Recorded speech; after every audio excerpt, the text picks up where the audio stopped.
Praise the Lord. ஆண்டவர் ரட்சகருமாக இயேசு கிறிஸ்துவின் நாமத்தினால உங்களை வாழ்த்துகிறேன். சந்தோஷமா இருக்கிறீங்களா? இல்லை பாஸ்டர், ஒரே நெருக்கமா இருக்குது, எல்லா சூழ்நிலைகளையும் என்னை நெருக்குகிறத பார்க்கிறேன், ஒரு நிம்மதி இல்லை, உள்ளத்துல ஒரு வேதனையோடு நிற்கிறேன், என்ன செய்யறதுன்னு தெரியல. உங்களுக்கு ஒரு வார்த்தை கர்த்தர் உங்ககிட்ட பேச போறார். 120 சங்கீதம் 1 என் நெருக்கத்திலே கர்த்தரை நோக்கி கூப்பிட்டேன், அவர் எனக்கு செவி கொடுத்தார். நெருக்கம் வருதா? குடும்பத்துல போராட்டங்கள் உங்களை நெருக்குதா? வியாதி உங்களை நெருக்குதா?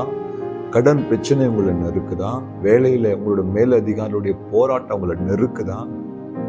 மனுஷனை தேடி ஓடாதீங்க, அவரை நோக்கி கூப்பிடுங்க.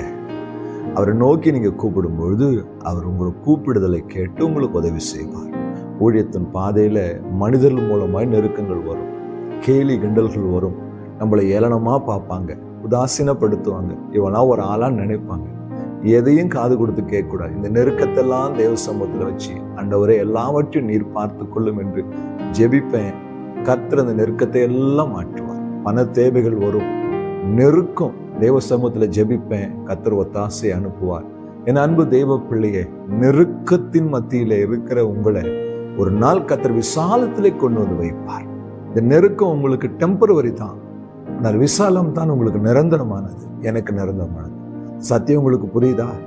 எந்த நெருக்கத்தில் இருந்தாலும் அப்படியே முழங்கால் படிடுங்க, உங்கள் வலது கையை கர்த்தருக்கு நேராக உயர்த்துங்க. என் நெருக்கத்தில் இருக்கிறேன், எனக்கு உதவி செய்யப்பா, நீங்க ஜெபிங்க. இன்னைக்கு ஒரு விடுதலை உங்களை தேடி வரும். சுவாசிக்கிறீங்களா? கண்ணை மூடுங்க. அன்பு இரக்கமுள்ள ஆண்டவரே, உடைய குமாரனாக இயேசு கிறிஸ்துவின் நாமத்தில் ஜெபிக்கிறேன். நெருக்கத்தில் இருக்கிற உடைய பிள்ளைகளுக்கு விடுதலையும் சுகத்தையும் அற்புதத்தையும் தந்து ஆசீர்வாதியும் சாலத்தை கட்டளையிடும் இயேசு கிறிஸ்துவின் நாமத்தில் பிதாவே, ஆமென். அல்லேலூயா. God bless you.